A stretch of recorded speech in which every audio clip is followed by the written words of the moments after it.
Kepler, 504 Central Avenue. I'll be serving the borough with Torts 6, 7, and 8.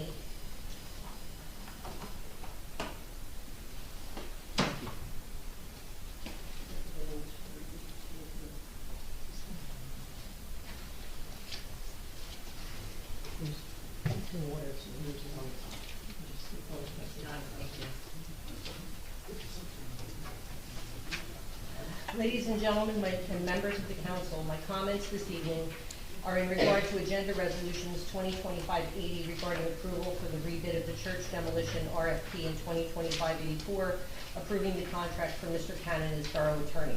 Unfortunately, I must shed light on a disturbing and serious matter that concerns us all. I have been saying since July of 2023 that there was a criminal network at play within the Fox administration, and now I have irrefutable proof the Fox administration engaged in practices that were not only unethical but also illegal. First, I must clarify the 3 tort claims that I have served the borough with tonight are in no way a reflection on Mayor Gubitosi or any member of this current council body.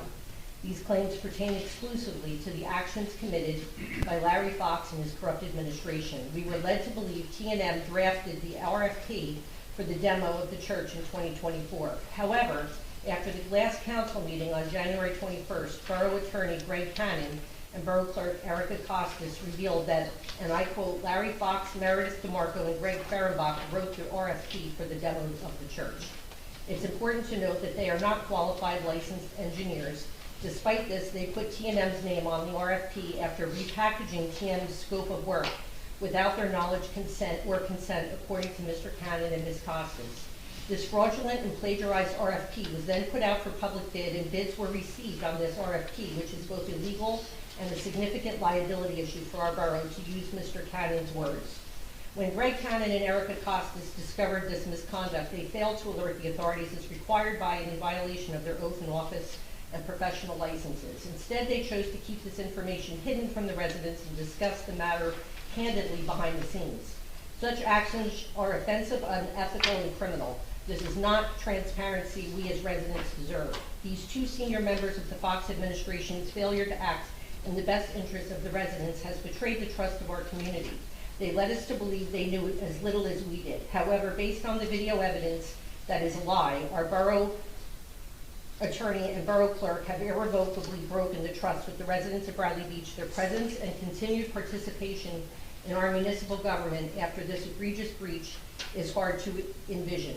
I have provided a 26-minute video and typed transcript to the borough revealing these admissions directly from Mr. Cannon and Ms. Kostyz's own mouths.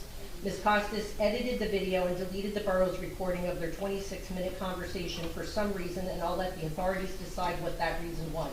Shockingly, Mr. Cannon sat in the last meeting, and many others, and lied right to our faces. On January 21st, he sat silently and passively by as Councilman Nowicki, unbeknownst to him, gave patently false information to the residents when direct questions were asked about the status of the demolition of the church. Then, literally minutes after that meeting concluded, they both in great detail and passion admitted the real truth about their knowledge to Councilman Nowicki, to his horror and dismay. They also did not immediately report what they knew to the authorities, despite admitting that they knew Fox, DeMarco, and Fehrenbach had committed crimes putting our borough at legal jeopardy. I have been in contact with the Monmouth County Prosecutor's Office, the Comptroller's Office, the FBI, the New Jersey Attorney General's Office of Accountability and Integrity, the DOJ, and our own police department. I've provided them the video and the transcript. In light of this, I ask the council to table pending resolution on tonight's agenda to renew Mr. Cannon's contract until after the aforementioned law enforcement agencies have had an opportunity to review the transcript and video. Our DPW waited 2 years for a contract, therefore I think a few weeks for Mr. Cannon to wait is not unreasonable under the circumstances. To reiterate, Greg and Erica admitted they knew and allowed the borough to put out an illegal, fraudulent RFP to public bid with T&M's name forged on a document they never drafted. How much did we, the residents, pay for the 2024 RFP that we now know is a fraud?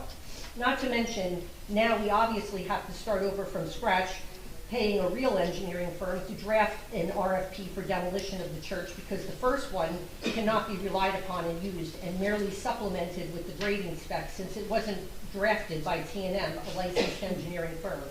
So based on the foregoing, how can 2025-80 legally and responsibly be voted on and approved tonight without first having an engineering firm draft the RFP bid specs.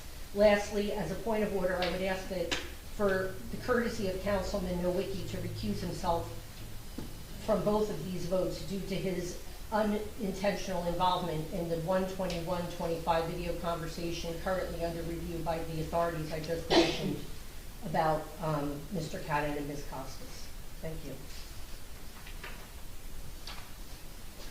Okay, are there